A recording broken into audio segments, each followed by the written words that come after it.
I'm Olivia Mitchell, 34, and I've built my dream home and thriving interior design business without my family's support. After 9 years of silence since they disowned me, my phone rang last Tuesday. My mother's voice, eerily pleasant, caught me off guard. "Olivia, darling, how are you? We need to discuss your brother Ryan's wedding." My stomach dropped instantly. I never expected what came next.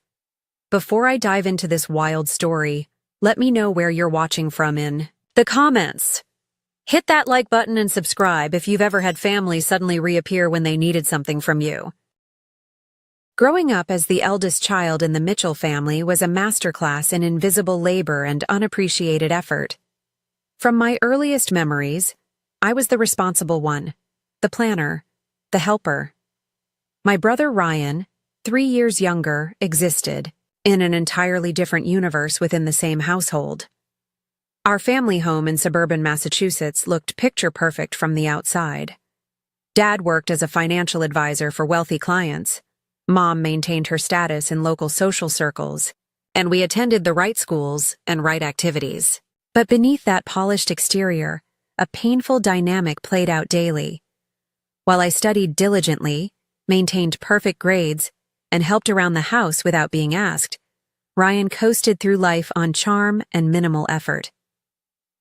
When I brought home straight A's, my report card would receive a cursory glance. "That's what we expect from you, Olivia," Dad would say without looking up from his newspaper. When Ryan managed to pull C's up to B's, my parents threw celebration dinners and bought him expensive gifts. My 16th birthday passed with only a perfunctory card and small family dinner. 2 months later, when Ryan turned 13, my parents rented out an entire arcade and invited 50 kids. I still remember helping Mom place party favors in gift bags while swallowing the bitter pill of inequity. The pattern continued through everything. When I won first place in the state art competition with a furniture design project in 11th grade, my mother merely noted it would look good on college applications before changing the subject to Ryan's upcoming baseball game. Dad didn't even attend the award ceremony, claiming an important client meeting. Despite the constant dismissal, my passion for design and renovation flourished. Our historic family home fascinated me with its architectural details and hidden potential. I spent hours sketching redesigns of rooms, reading design magazines, and visiting open houses just to study the interior elements. When I was 17, I spent an entire summer transforming our neglected sunroom into a stunning reading nook with window seats and built-in bookshelves. I found discarded materials, learned techniques from library books and early YouTube tutorials, and created something beautiful from nothing. Mom used it constantly for her book club gatherings, proudly showing it off without ever mentioning I'd built it. Dad merely grumbled about the paint smell lingering. College applications arrived, and I received scholarships to several excellent design programs. My parents pushed me toward business school instead. "Interior design is a hobby, not a career," Dad insisted. "You need something practical." I compromised by double majoring in business and design at a state university that offered both, primarily to reduce costs. Those college years revealed even more starkly the different standards applied to Ryan and me. I worked 3 part-time jobs to cover expenses beyond my partial scholarship.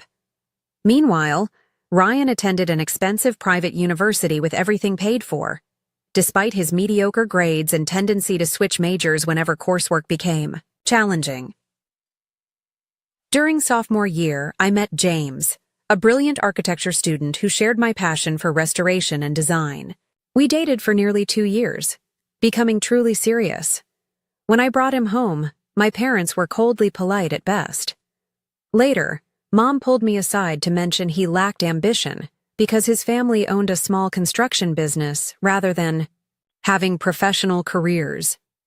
The irony that his background perfectly complemented my design interests was completely lost on her.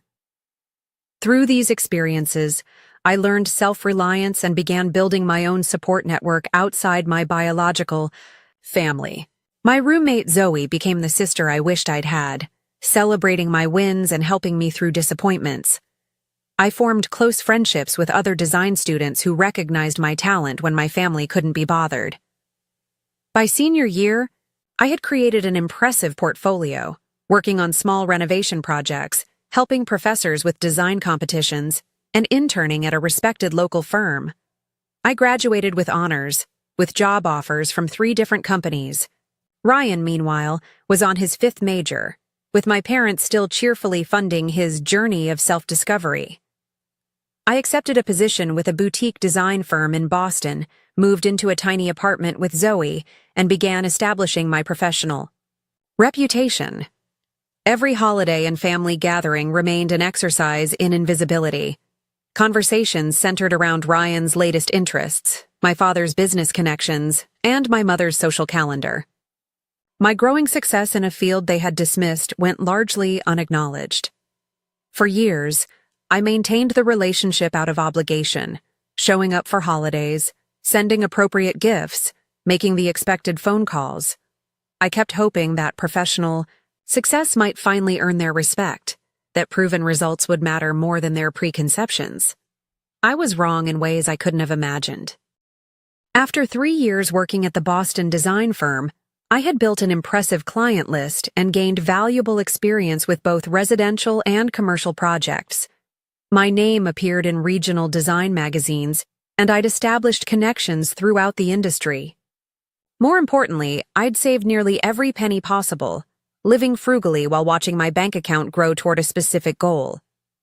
At 25, I made the decision to launch my own interior design business. The timing felt right. I had the experience, the connections, and enough savings to survive the lean startup months.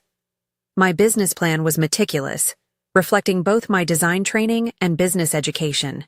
I'd already secured verbal commitments from 3 clients willing to follow me from the firm. Excited about this new chapter, I scheduled dinner with my parents to share my plans. Looking back, I recognized the naive hope driving that decision. Some stubborn part of me still believed they would eventually see my worth if only I achieved enough. We met at their favorite restaurant, an overpriced steakhouse where the manager greeted my father by name. Ryan joined us, currently between jobs after graduating with a communications degree he showed little interest in using. My mother spent the first 20 minutes discussing the country club's upcoming charity gala before I could steer the conversation toward my news. I wanted to share something important with you all, I began, unable to hide my enthusiasm. I've decided to start my own interior design business. I've already lined up initial clients and found affordable office space. The silence that followed felt endless. My father set down his fork deliberately, napkin dabbing at his mouth before he spoke. "That's completely irresponsible," he said, voice controlled but cold. "You have a stable position at a respected firm. Why would you throw that away?" "I'm not throwing anything away," I explained. "I'm building something of my own. The business. Plan projects profitability within 18 months, and I have savings to cover." "Savings won't last when you're hemorrhaging money on a failed venture," my father interrupted. "This industry is fickle, Olivia. You're being foolish." My mother's lips pressed into a thin line. "What will we tell everyone? That you quit a perfectly good job to chase some fantasy?" Ryan smirked slightly, clearly enjoying my parental takedown. "Maybe she can design my apartment when I find a place," he offered, which somehow only made things worse. "Actually," my father said, leaning forward, "I've been meaning to discuss something with you, Olivia. Charles Whitman, my golf partner, mentioned his company is looking for someone to manage their commercial properties. It would mean a significant salary increase for you, plus real career advancement opportunities." I recognized the name immediately. Charles Whitman's company specialized in developing cookie-cutter strip malls and office parks, prioritizing cost-cutting over design or sustainability, the exact opposite of everything I valued professionally. "Thank you, but I'm not interested," I said firmly. "I've worked too hard developing my design skills to abandon them for property management." My father's face darkened. "This isn't some suggestion, Olivia. I've already spoken to Charles about you. He's expecting your call tomorrow." The implications stunned me. You told someone I'd take a job without even consulting me first? I'm looking out for your future, he snapped. It's time you grew up and accepted some guidance from people who know better. Something shifted inside me at that moment. Years of diminishment, dismissal, and conditional approval crystallized into sudden clarity. I was 25 years old, professionally accomplished, financially responsible, and still being treated like an incapable child. No, I said quietly. I won't be calling Mr. Whitman. I'm starting my own business as I planned. If you pursue this ridiculous design business, my father said, voice dangerously controlled, you can forget about any support from this family, financial or otherwise. Robert, my mother murmured, glancing around at nearby tables. I mean, he continued. I won't stand by watching you throw away security for some creative whim. Either you take the position with Charles, or you're on your own completely. I looked at my brother, who studied his whiskey with sudden fascination. No help there, as always. I guess I'm on my own then, I said, surprised by the steadiness in my voice. Don't be dramatic, my mother hissed. I'm not being dramatic. I'm making a business decision, I replied, deliberately using language my father respected. I've evaluated the options and determined that starting my own firm offers the best return on investment for my skills and interests. My father's face flushed deep red. Get out, he said quietly. If you're so determined to ruin your life against my explicit advice, you can do it without any connection to this family. Dad, Ryan finally interjected, maybe that's a bit. Stay out of this, my father snapped at him. Then back to me. I want your keys to the house. Don't contact us. Don't use our name as a reference. You wanted independence? Congratulations. You have it completely. I placed my house keys on the table, hands trembling slightly but resolve firm. Goodbye then, I said, standing up. Neither my mother nor Ryan made any move to stop what was happening. That night, I cried in Zoe's apartment, the full weight of familial rejection crashing down. But by morning, determination had replaced despair. If this was the price of self-determination, I would pay it and prove them wrong in the process. The following months tested my resolve daily.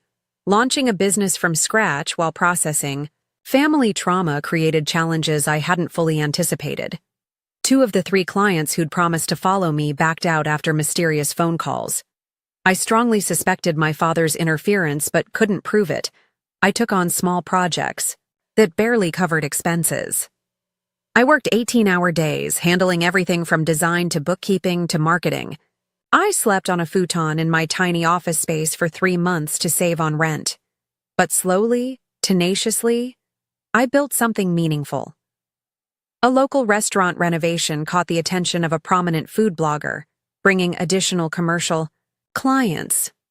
A well-connected elderly client loved my residential redesign of her condo and referred me to her equally wealthy friends.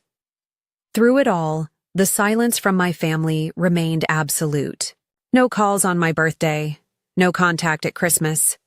Ryan never reached out, clearly choosing parental approval over sibling loyalty. I sent 1 card that first Christmas, received no response, and never tried again. The severing was painful, but ultimately clarifying. For the first time, I could focus entirely on my own vision without the weight of their disappointment as constant background noise. I built my business, client by client, project by project, with no safety net and no validation, except the growing success reflected in my work. The years following the disowning transformed me in ways beyond just professional success.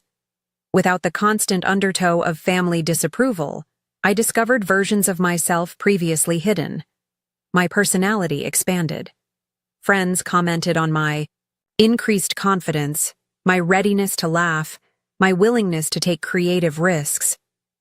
My business, Mitchell Design and Restoration, established a solid reputation by year 3. I specialized in honoring architectural history while creating functionally modern spaces. Magazine features followed, first in regional publications, then in national ones. My client waitlist grew to 6 months, then a year. By year 5, I had 7 employees and had moved from my tiny initial office to a beautiful converted warehouse space that showcased my design philosophy. Financial success followed the creative recognition, allowing me to finally consider the personal dream I'd deferred while building my business. At 30, I began searching for a property that could become both my home and a testament to my design vision. After months of searching, I found it. A neglected 1780s colonial on 3 acres in a historic Connecticut town. The house had good bones but required extensive renovation after years of neglect. Most buyers were intimidated by the scope of work needed. I saw only possibility. The purchase depleted much of my savings, but I had absolute confidence in my ability to transform the property. I created a 3-year renovation plan, breaking the massive project into manageable phases while I continued running my business. Those renovation years tested every skill and resource I possessed. I lived in 2 habitable rooms while working on the others. I learned new techniques, collaborated with skilled artisans, and solved structural problems that had hidden beneath cosmetic issues for decades. Weekends disappeared into sanding floors, restoring original woodwork, and researching historically appropriate materials. I installed a modern kitchen that respected the home's character while providing functionality. I converted the attached barn into a stunning home office with soaring ceilings and exposed beams. The grounds received equal attention. I restored the overgrown gardens, installed a stone patio for entertaining, and added a small but elegant swimming pool that looked as though it had always belonged on the property.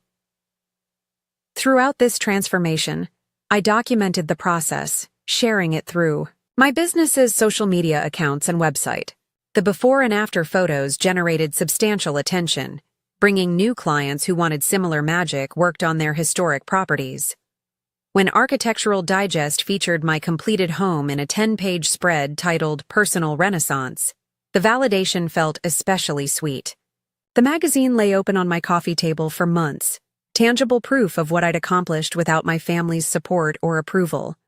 During these years of creation and growth, my social world evolved alongside my professional one. Zoe remained, my closest friend, eventually moving to a neighboring town with her husband and children. I formed deep connections with fellow entrepreneurs who understood the unique pressures of building something from nothing. Kelly, a landscape architect who helped with my garden restoration, became a regular dinner companion and confidant. Marcos and David, a couple who owned the town's best restaurant, included me in their famous Sunday brunches. My contractors, initially just professional connections, became friends who invited me to family barbecues and holiday gatherings. Together, these people formed my chosen family. They celebrated my successes without qualification and supported me through inevitable setbacks. They remembered my birthday, included me in their holiday traditions, and never made me feel like an obligation. Romantic relationships proved more challenging.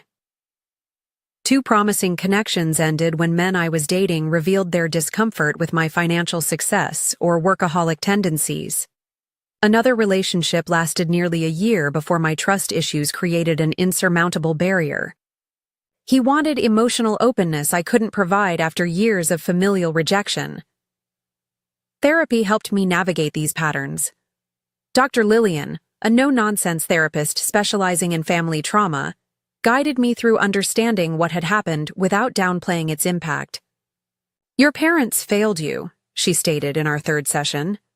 "Not because you were unworthy of love, but because their conditional approval system was fundamentally broken." Those sessions helped me recognize that the desire for parental approval had shaped many of my life choices, even as I rebelled against their specific expectations. I learned to identify when I was making decisions to prove them wrong versus choices aligned with my authentic values. Throughout these 9 years of growth and healing, the absence of my biological family remained a constant. Major holidays initially brought waves of grief, but over time, New traditions with my chosen family filled those spaces with genuine joy instead of obligation. I experienced occasional ambushes of information about my family through mutual connections. Ryan had finally settled into a job at a marketing firm owned by my father's friend. My parents had taken a 3-month European cruise for their 40th anniversary. These snippets arrived like dispatches from a foreign country I once lived in, but could barely remember. In year 7 after the disowning, during a particularly successful period following my second National Design Award, I made one attempt at reconnection. I sent a simple card with my contact information and a note saying I was open to conversation if they were interested. No response ever came. By the 9th year, as I approached my 34th birthday, I had made peace with the permanence of the estrangement. My home had become not just my sanctuary, but a physical manifestation of my journey. Every restored beam, every carefully chosen fixture represented a choice made according to my values, not anyone else's expectations. I had created a life that felt authentic, surrounded myself with people who showed up consistently, and built a business that allowed me to share my creative vision with the world. If that journey had required leaving behind those who couldn't celebrate my path, so be it. Then the phone rang on an ordinary Tuesday afternoon in April, and my mother's voice emerged from the speaker, as if the 9-year silence had never occurred. I was reviewing kitchen plans for a client's lakeside renovation when my phone displayed a number I hadn't seen in 9 years but instantly recognized. My heart lurched, fingers hovering over the screen before I finally answered. "Hello?" I managed, my professional voice automatically activating like armor. "Olivia, darling." My mother's voice flowed with warmth that seemed eerily displaced, as though we'd spoken last week instead of nearly a decade ago. "It's Mom." The surreal quality of hearing her voice left me momentarily speechless. She filled the silence without hesitation. "How have you been, sweetheart? It's been too long." No acknowledgement of exactly why it had been so long, no recognition of her role in our estrangement. "I'm well," I replied carefully. "This is unexpected." "Well, families should stay connected, shouldn't they?" She laughed lightly, the sound triggering memories of cocktail parties where she'd use the same laugh with people she privately criticized. "I've been thinking about you." "Have you?" It wasn't a question. Of course. "And I saw that magazine with your house. Very creative. You always did have unusual ideas." The backhanded compliment was so familiar it almost made me smile. 9 years and nothing had changed. "What can I do for you, Mom?" I asked directly. This wasn't a reconciliation call. Her tone made that clear enough. "Well, as it happens, we have some exciting news. Your brother Ryan is getting married to Caroline Westfield. You remember the Westfields, of course. Her father and your dad have done business together for years." I didn't remember the Westfields, but it hardly mattered. "Congratulations to Ryan," I said neutrally. "Yes, it's wonderful. They make such a handsome couple. The wedding is planned for June 25th. Just small, really. Only about 200 people." My grip tightened on the phone. The casual way she dropped this information, as if I would naturally be included in this event after 9 years of complete silence, was breathtaking in its presumption. "That's nice," I said, waiting for the actual point of this call. "The thing is," my mother continued, her voice shifting to the slightly higher pitch she used when making difficult requests. "They've had a terrible situation with their venue. The country club had a fire in their main event space. Nothing serious, just smoke damage, but it needs complete restoration.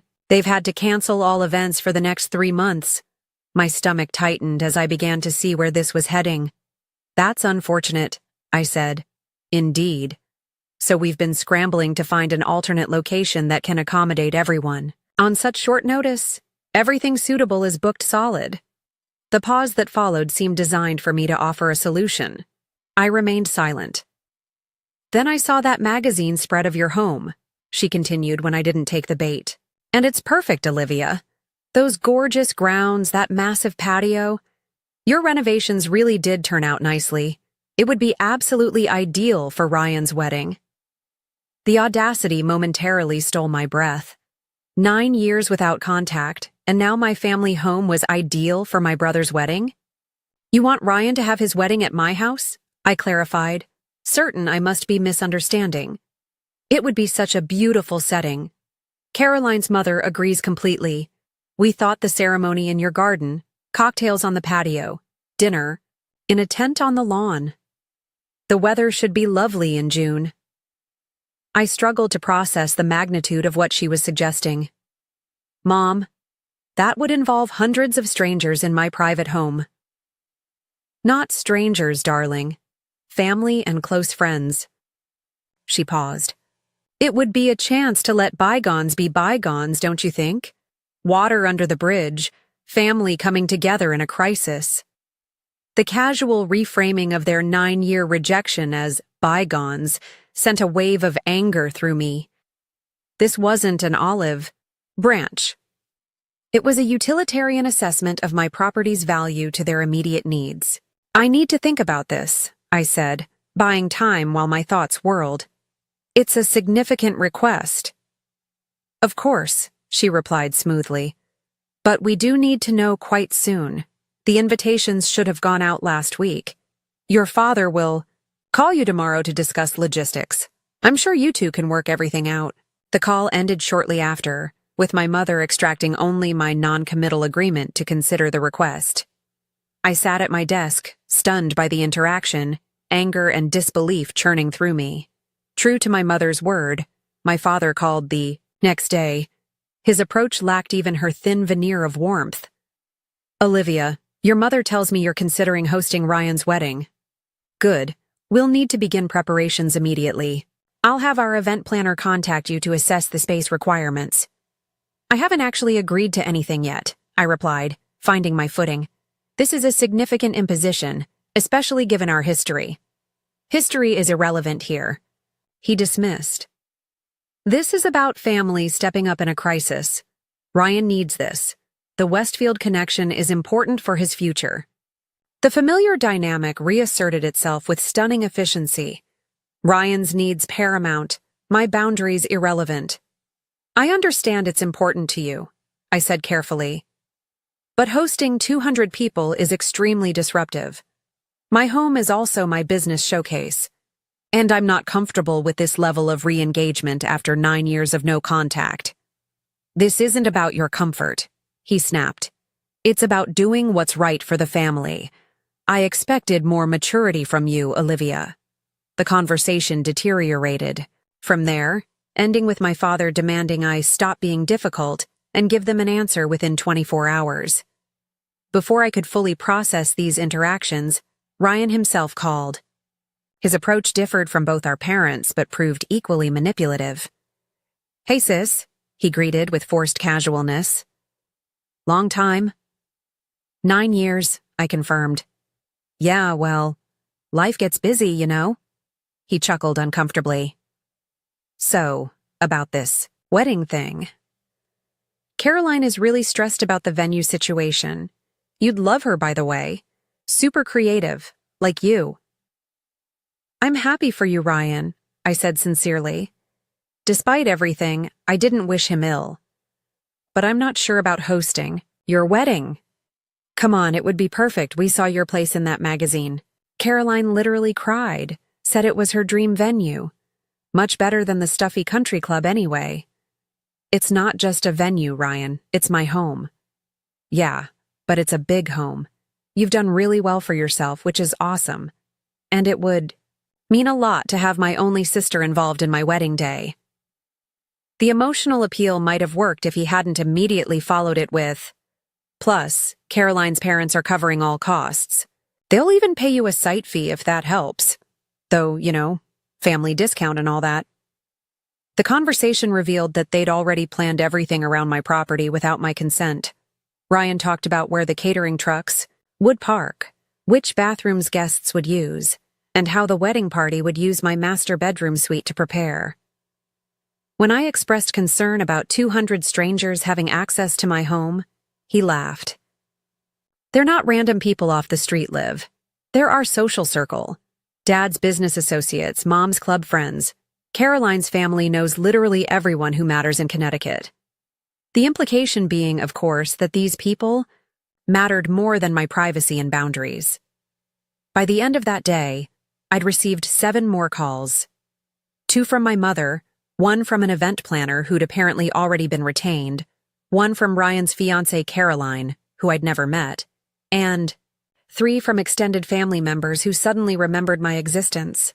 My Aunt Susan, who hadn't sent so much as a Christmas card in 9 years, called to say, "Family needs to come together in times like these. Your father may be stubborn, but surely you're big enough to move past all that unpleasantness." The unpleasantness being my complete excision from the family for daring to chart my own path. The barrage continued into the next day. My cousin Michael texted that I shouldn't punish Ryan for Dad's decisions. Ryan's fiancée Caroline sent a gushing email about how she'd always admired my design aesthetic and included a Pinterest board of wedding ideas already tailored to my property's features. The final straw came when I received an anonymous complaint filed against my business, claiming code violations at my office. The timing made the source transparently obvious. The inspection found nothing, but the message was clear. Cooperation would be rewarded, resistance punished. That evening, scrolling through social media to distract myself, I froze when a post from Caroline appeared through a mutual connection. It featured a professional photo of my home's exterior taken from my business website, captioned, "Cannot wait to celebrate our special day at this dream venue, 63 days until forever begins. Shirk Westfield Mitchell Wedding." The post already had dozens of comments and congratulations. With growing horror, I realized they had already decided. My consent was considered a formality, not a requirement. The next morning, I received a text from my cousin Jennifer, always the family gossip. "Mom told me to keep it quiet, but thought you should know they already sent the invitations with your address last week. Aunt Linda said they figured once people RSVP'd you wouldn't say no. Not cool. Just FYI." The final confirmation came during an accidental encounter with Caroline's mother at my local coffee shop, an obvious reconnaissance mission poorly disguised as coincidence. She gushed about finally meeting the sister-in-law-to-be and mentioned her excitement about seeing the property transformed for the wedding. When I carefully mentioned I hadn't actually agreed to host the event, her perfect smile froze. "But the invitations. Well, I'm sure you'll sort it out with your brother. Family always comes through in the end." By the time my mother called again that evening, my decision was made. "We really need your answer now, Olivia," she said. "The wedding planner needs to finalize contracts with vendors." "My answer is no," I replied with calm that surprised even me. "I'm not comfortable hosting this event."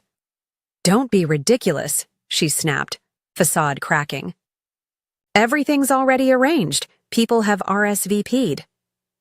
"That's unfortunate, since you arranged it all without my agreement. We assumed you'd want to be part of your brother's special day." "After 9 years of no contact? That's quite an assumption." "Eh?"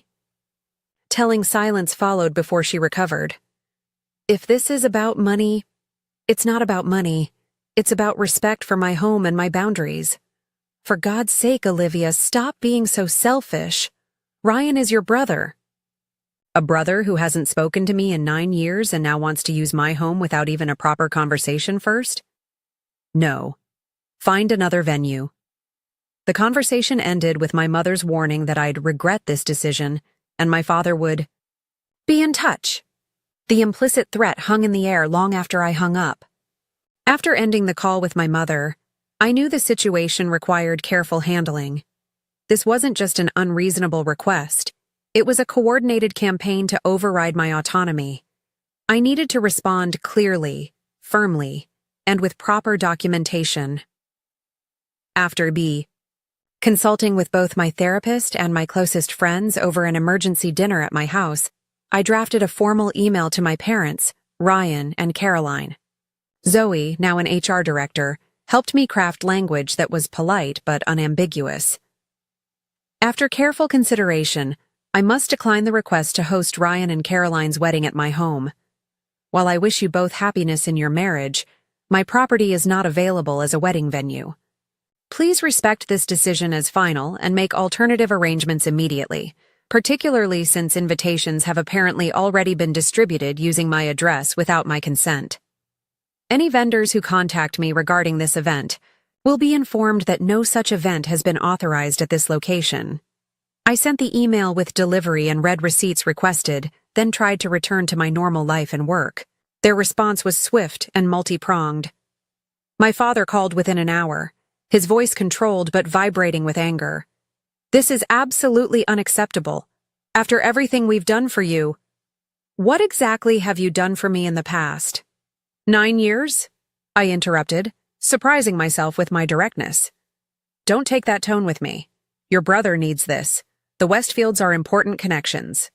Then I suggest finding a venue they'll find equally impressive. My home is not available.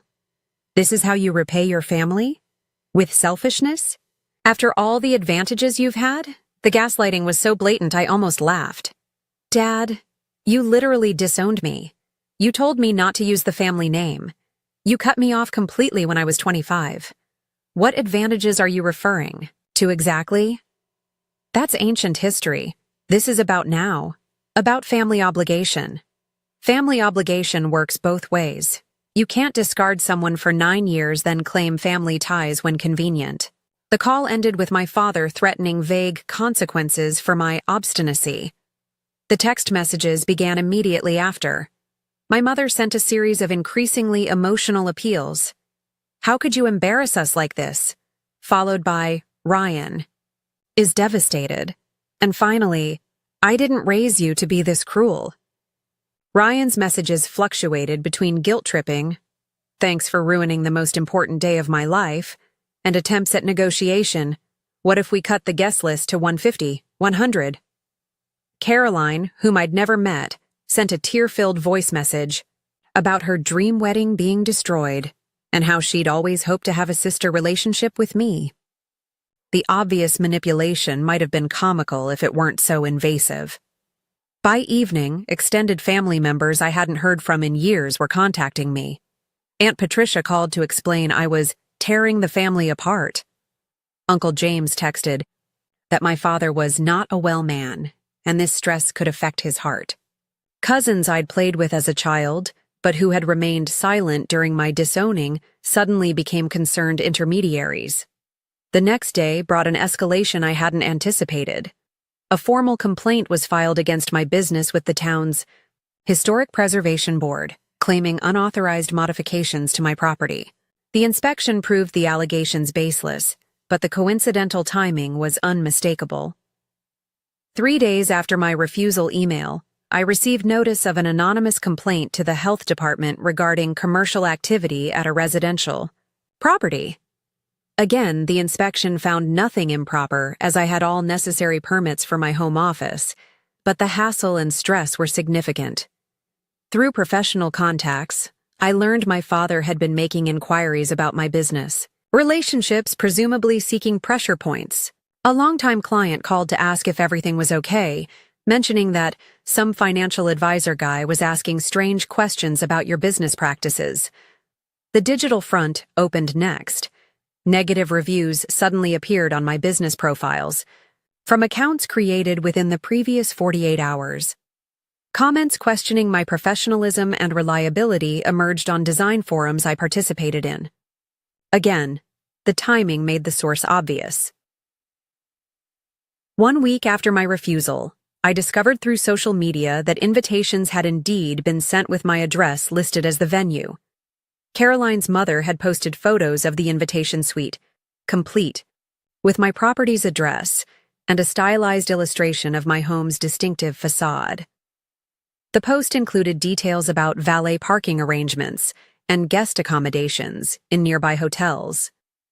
Comments from invited guests expressed excitement about seeing the stunning property featured in Architectural Digest. This discovery prompted me to search more thoroughly through social media. What I found stunned me.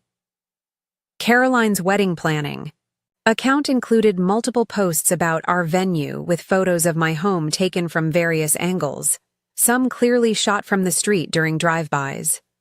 Her bridesmaids had shared posts about their upcoming fittings, mentioning the gorgeous historic home where they'd be celebrating. Most alarmingly, I found evidence of a site visit I knew nothing about. A post from the wedding planner included a photo captioned "Initial walkthrough of the Mitchell property grounds for Arpoissy's big day," showing my back garden, apparently taken by someone who had entered my property without permission while I was at work. I immediately contacted my attorney, who advised documenting everything and installing additional security measures. She also drafted a formal cease and desist letter to my parents, Ryan, Caroline, and the wedding planner, explicitly forbidding use of my address and wedding materials and prohibiting trespassing on my property. The cease and desist triggered another round of outraged calls.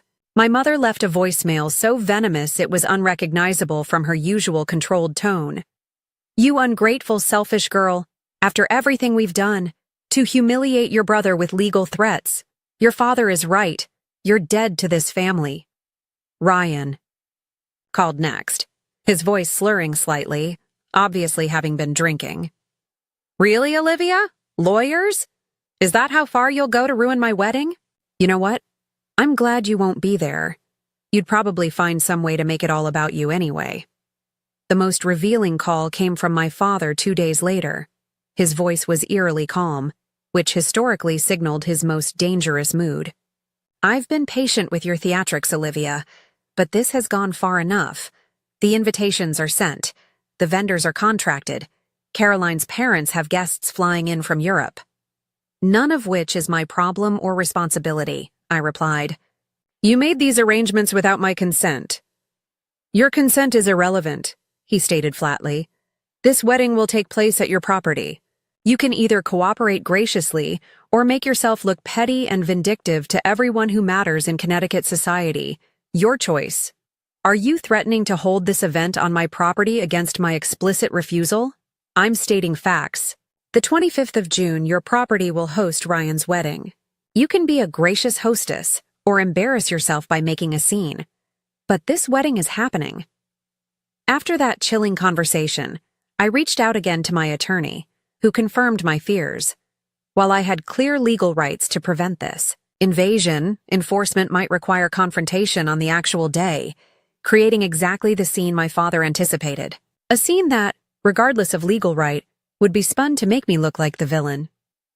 The situation escalated further when I received an email accidentally forwarded to me by Caroline's mother, clearly intended for the wedding planner. It detailed contingency plans if Olivia becomes difficult, including having a locksmith ready in case she changes the locks, and suggestions for keeping her occupied on the morning of the wedding so setup could proceed unimpeded. The most disturbing detail came at the end. Robert, my father, says if necessary, they can claim Olivia verbally agreed to the venue initially and then became unstable. Several family friends are willing to support this version of events. It was clear then that reasoning, boundaries, and even legal notices weren't going to stop this. My family wasn't just ignoring my refusal. They were actively planning to override it by any means necessary. The final confirmation came through my cousin Jennifer, who had become my reluctant inside source. She texted, "Thought you should know. They're planning to just show up day before, with vendors and wedding party.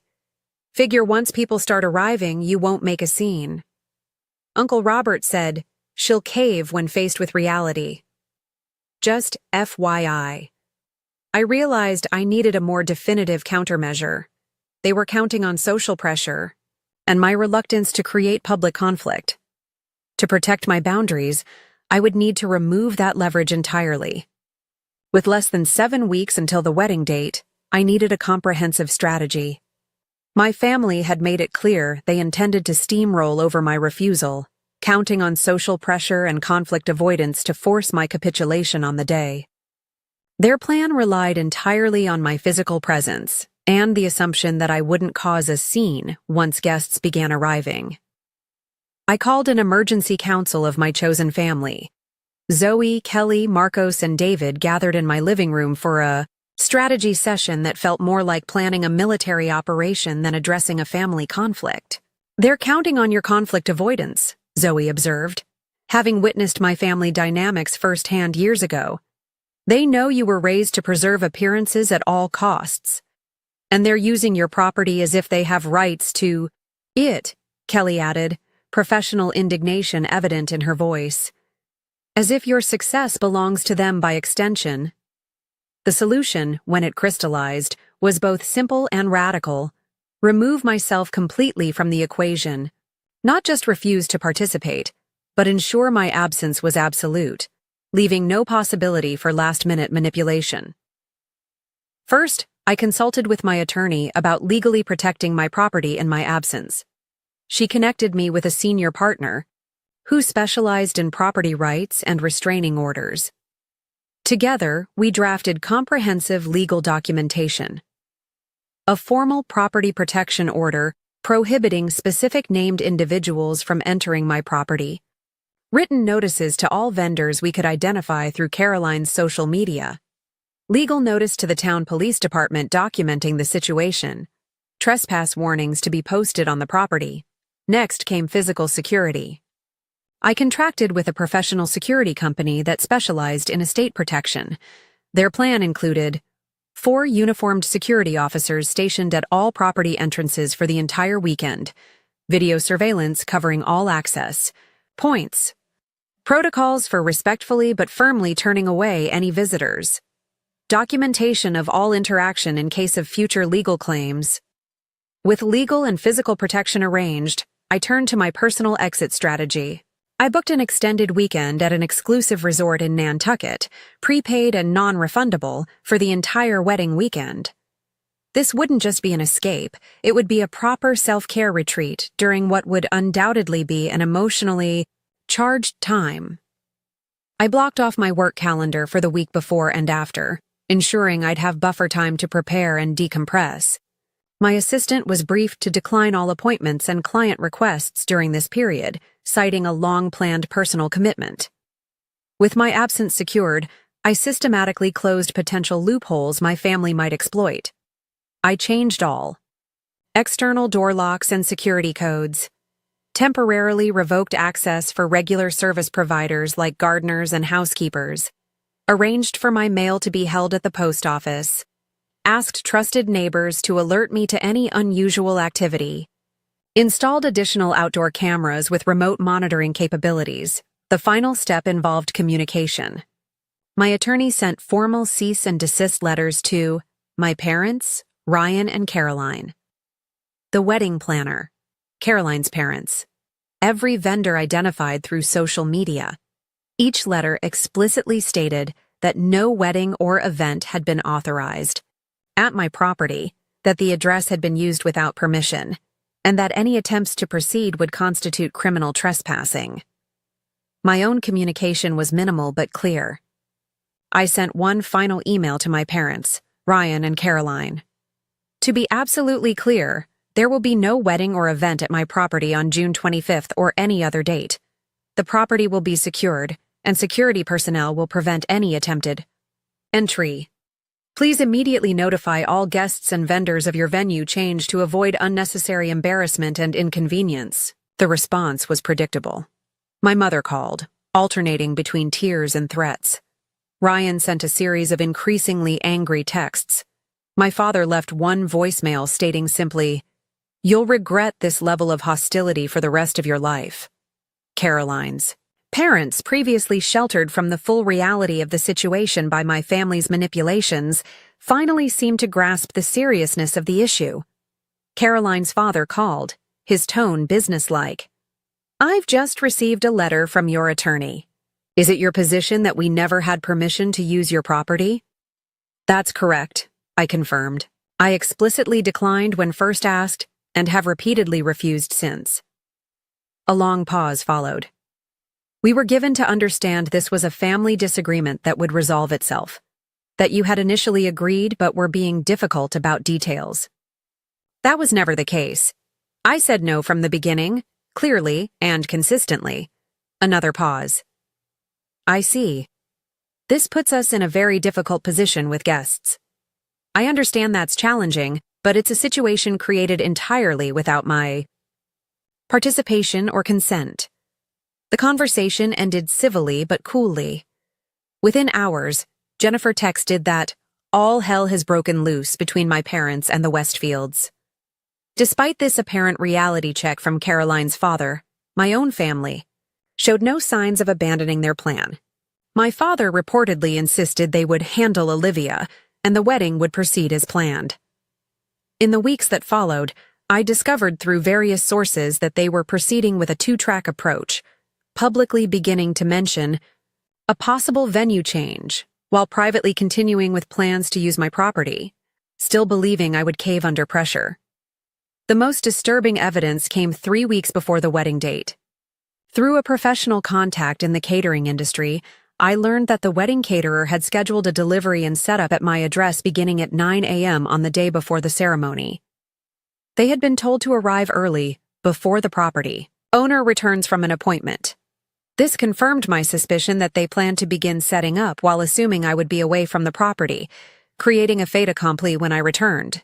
The timing suggested they had been monitoring my movements, noting when I typically left for work or appointments.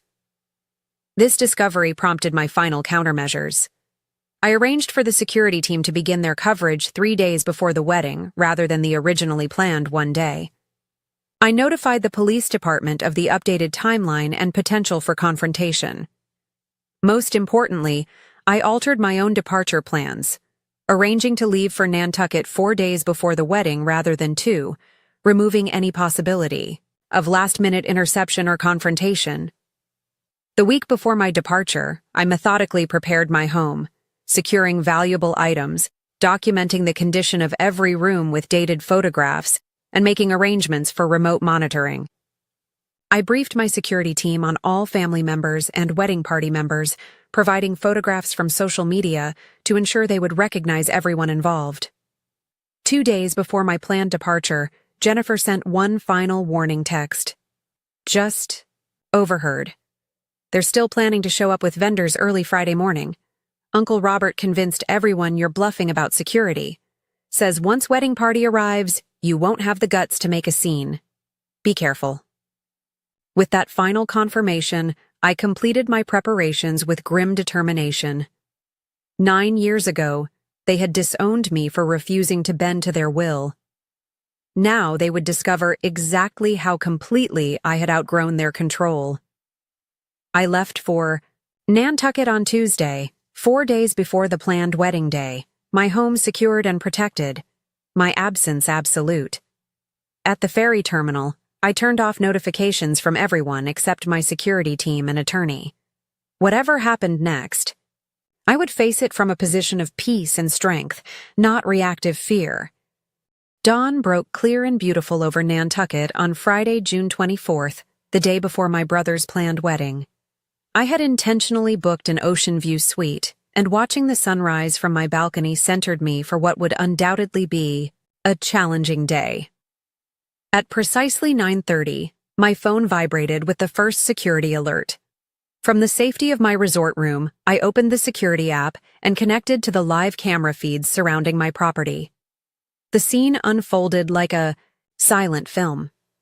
A white van with elite catering emblazoned on the side approached my driveway, followed by 2 luxury SUVs. As they reached the gate, they encountered the first security officer, a professionally dressed woman whose body language remained calm but firm as she spoke to the driver. I couldn't hear the exchange, but I could imagine it clearly. I'd prepared detailed scripts for the security team, emphasizing professionalism and documentation. The catering van remained at the gate for several minutes while the driver appeared to make phone calls. Eventually, they reluctantly reversed and parked along the street. Within 20 minutes, my parents' distinctive black Mercedes arrived, followed quickly by Ryan's Tesla. The confrontation at the gate intensified, with my father emerging from his car, gesturing emphatically. The security officer maintained her position, occasionally pointing to the posted property notices. My father appeared to be shouting now, his face flushed even on the small screen. My mother remained in the car, phone pressed to her ear, undoubtedly making emergency calls to salvage the situation. Ryan paced alongside the gate, running his hands through his hair in obvious distress. At 10:15, two more vehicles arrived, a white Range Rover I recognized from social media as belonging to Caroline's parents, and a compact car with the wedding planner's company logo. The cluster of people at my gate grew, with Caroline's father appearing to speak more reasonably with the security officer, while my father continued his animated objections. By 11, a police cruiser had arrived, presumably called by my father. This was expected. We'd briefed the local police department about the potential situation days earlier. The officer spoke with the security team first, examining their documentation, then had a lengthy conversation with my father and the Westfields. Even through the soundless feed, I could see the moment my father realized the law would not be intervening on his behalf. The next hour brought a parade of vendor vehicles, florists, rental companies, musicians, all turned away with the same message: no event was authorized at this address. Some left immediately. Others joined the growing cluster of people on the street outside my property, creating an impromptu crisis committee. Shortly after noon, my attorney texted, "Your father," called our office demanding to speak to a partner, claimed illegal obstruction of family event. Senior partner took call, reiterated legal position, and suggested finding alternate venue immediately to avoid guest disappointment. Call ended abruptly. Throughout the afternoon, the scene at my gate developed a desperate energy. Caroline arrived, with her bridesmaids, tears visible even on the small screen as she gestured toward my house. My mother appeared to be making dozens of calls, presumably to find a last-minute alternative location. Ryan alternated between comforting Caroline and angry confrontations with the security team. By 4:30, the reality appeared to finally sink in. Vendor vehicles began departing one by one. The wedding planner could be seen speaking intensely, with both sets of parents, likely outlining limited remaining options. Caroline's mother embraced her sobbing daughter. My father stood apart, phone to ear, face set in the cold anger I remembered from childhood. At 5:45, the final vehicles departed. The security team texted confirmation that all wedding party members had left the premises, with my father's parting words recorded as, "This isn't over." I sat on my balcony as sunset painted the ocean pink and gold, experiencing a complex mix of emotions. There was no triumph in this outcome, no joy in disrupting what should have been a happy occasion for my brother, but beneath the complexity lay a bedrock of certainty. I had defended my boundaries when they were deliberately violated. After 9 years of rebuilding my life on my own terms, I had refused to allow my hard-won sanctuary to be co-opted without consent.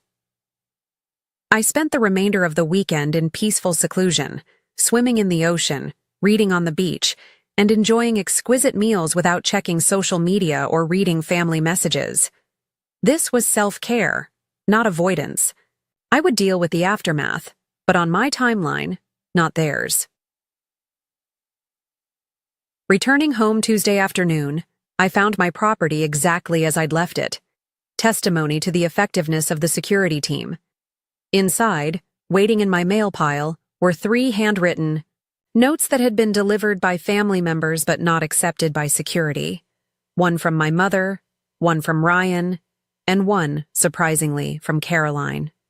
I read them that evening with a glass of wine on my patio, the same patio they had planned to fill with wedding guests without my permission. My mother's note vibrated with cold fury, calling me selfish, vindictive, and unforgivable. "You've destroyed your brother's happiness out of spite," she wrote. "This family is better off without your toxic presence." Ryan's letter mixed anger with unexpected vulnerability. "You've ruined what should have been the best day of my life." He began but continued. "I don't understand what happened to us. We were close once. Did you hate me this much all along?" The closing line revealed volumes about his perspective. "I never did anything to deserve this level of cruelty from you." Caroline's note surprised me most. "I can't pretend to understand. "The history between you and your family," she wrote.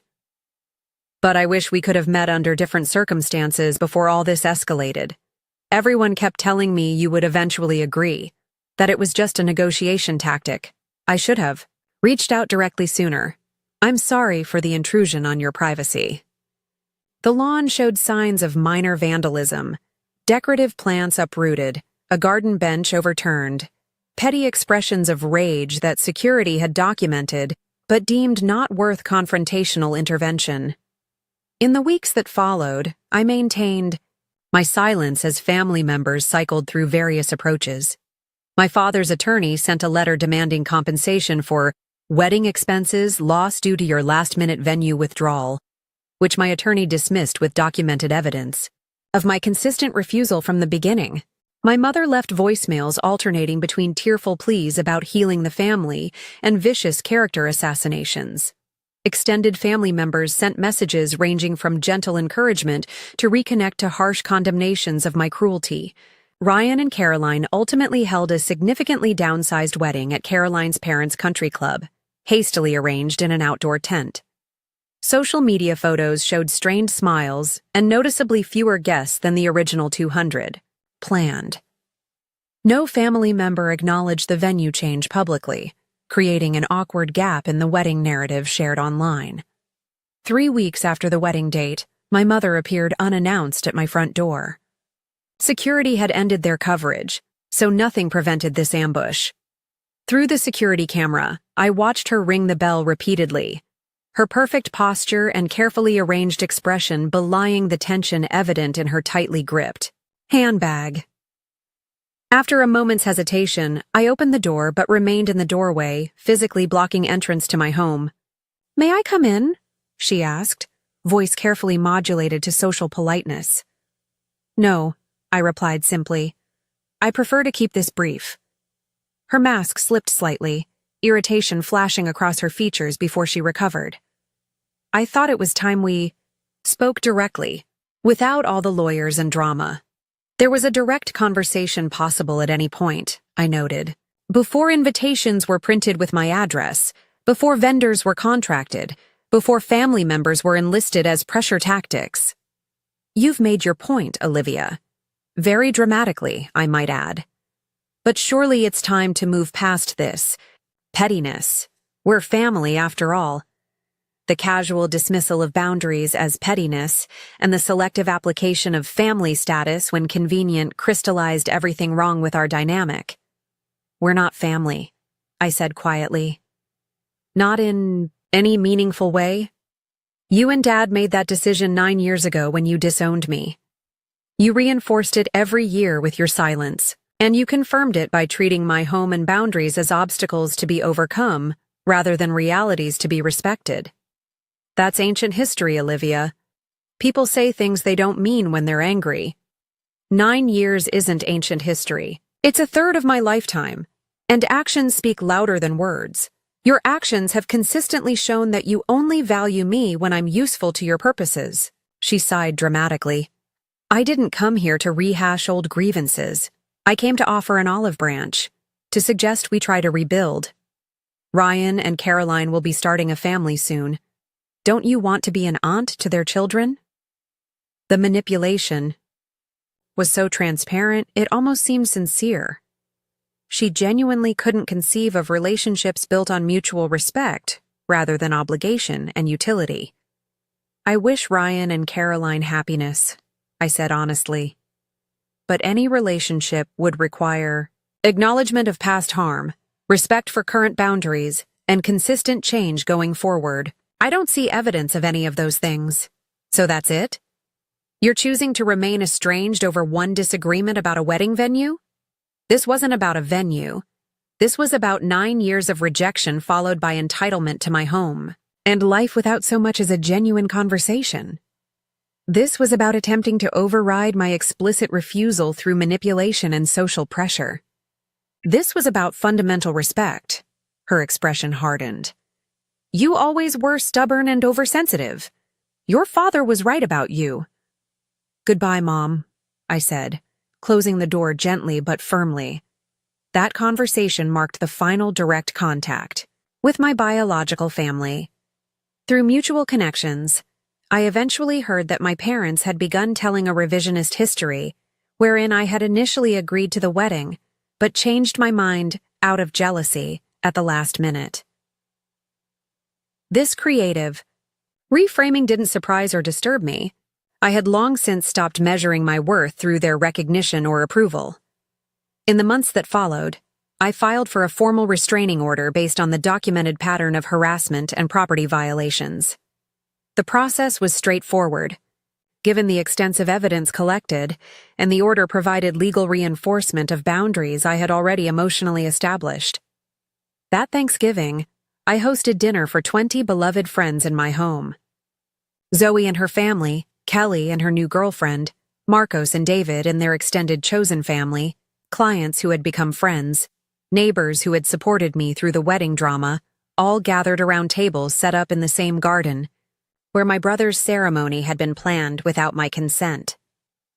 As we shared food, laughter, and genuine connection, I looked around at these people who loved me for exactly who I was, who celebrated my successes without qualification, who respected my boundaries instinctively because they valued me as a complete person, not a resource to be utilized. The path to this peaceful moment hadn't been easy. The family rejection at 25 had left deep wounds that required years of healing. The wedding confrontation had reopened those wounds temporarily. But standing firm in that crisis had also provided unexpected closure. I no longer waited for approval that would never come, or recognition that would always be conditional. I had built a life aligned with my values, surrounded by people who showed up with consistency and authenticity. I had learned that family isn't defined by biology, but by respect, reciprocity, and reliability. The house around us, lovingly restored by my own vision and effort, stood as physical testimony to the life possible when we honor our own worth even when others cannot see it. Every reclaimed beam, every carefully chosen fixture, represented a choice made according to my values, not external expectations. Some bridges cannot and should not be rebuilt once burned. Some losses clear space for more authentic connections. Some rejections ultimately lead to greater self-acceptance than approval ever could. As I raised my glass to toast the chosen family gathered around my tables, I felt a profound gratitude for the journey that had brought me here, even its painful chapters. The family that had disowned me had inadvertently given me the freedom to discover my true worth beyond their limited perception. Their final attempted intrusion had given me the opportunity to declare that worth non-negotiable. Have you ever had to establish boundaries with family members who couldn't respect your space? Share your experience in the comments below.